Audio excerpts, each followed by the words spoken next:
Este é o canal Disco Livro e Fé, é um prazer tê-lo aqui. E no sintetizador de hoje estarei dando início à síntese do livro A Morte da Razão, de Francis Schaeffer. Já falei sobre uma obra de Francis Schaeffer em 3 vídeos, aqui no canal, O Deus que Intervém. Especificamente no primeiro vídeo, falei um pouco sobre o autor. Deixarei os links na descrição caso queira assistir. Peço que curta, comente e compartilhe não somente este como os demais vídeos do canal, caso goste do conteúdo. Convido-lhe também a se inscrever no canal e ativar o sino de notificações. A Morte da Razão é uma continuação do anterior, O Deus que Intervém, que apresentei aqui no canal. A Morte da Razão foi publicada originalmente em 1968, com o nome Escape from Reason. Aqui no Brasil foi publicado em 2014, pelas editoras Ultimato e ABU, que eram parceiras na época. O livro possui aproximadamente 100 páginas e é dividido em 7 capítulos, além de prefácio. Para compreender o homem do século XXI, é preciso entender tanto a forma de pensar desta geração, quanto os motivos dela pensar como pensa. A este século XXI tem sido apresentado por muitos cristãos um evangelho, ou melhor, um neo-evangelho desprovido de significado histórico, repleto de símbolos com significados desconexos e de experiências irracionais, o que caracteriza a expressão morte da razão. Há uma supervalorização da experiência e da emoção, em detrimento da razão. As pessoas em geral não se importam se as coisas têm ou não significado, desde que tenha função estética ou emocional. Como, por exemplo, o jeans rasgado e lavado, que foi criado como forma de protesto e hoje se usa sem sentido algum. Tomás de Aquino colaborou com o pensamento do homem moderno.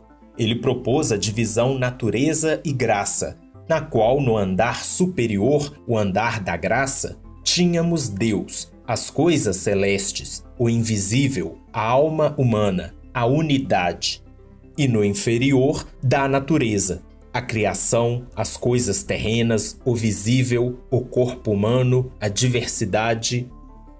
Antes de Tomás de Aquino, havia uma ênfase no divino.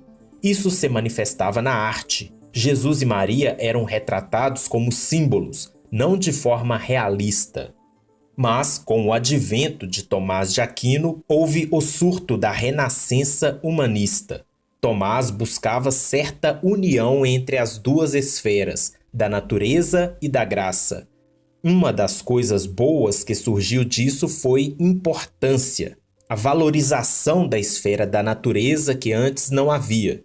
As coisas terrenas, o corpo, etc., não podem ser desprezados, pois é criação de Deus. Desprezar as coisas terrenas é desprezar o Criador delas. No entanto, trouxe muitos problemas. Na visão tomista, a vontade humana é decaída, mas o intelecto não. A partir daí surgiu a teologia natural, que é uma teologia formulada independentemente das escrituras. O homem passou assim a ser independente, autônomo. A filosofia foi separada da revelação. Talvez antes já houvesse essa tendência, mas após Tomás de Aquino isso se evidenciou. Essa associação entre teologia, filosofia e arte emergiu de diversas maneiras após Tomás de Aquino. Vamos passar rapidamente pelos pintores e escritores. O primeiro artista a ser assim influenciado foi o italiano Cimabue, mestre de Giotto. Eles começaram a pintar coisas da natureza como natureza.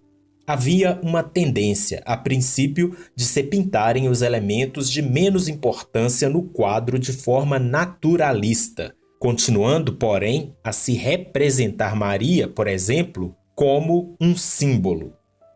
Após isso, Dante passou a escrever de maneira como esses artistas pintavam. E daí, tudo a natureza veio a se tornar importante.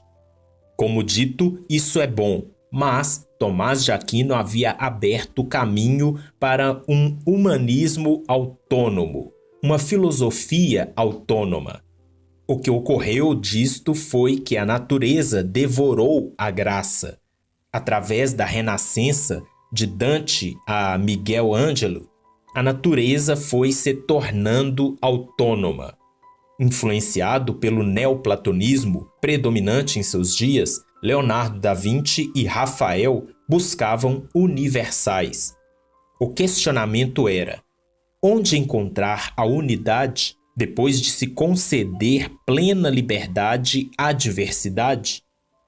Se unidade e diversidade são libertadas, de que modo conservá-las em todo uno?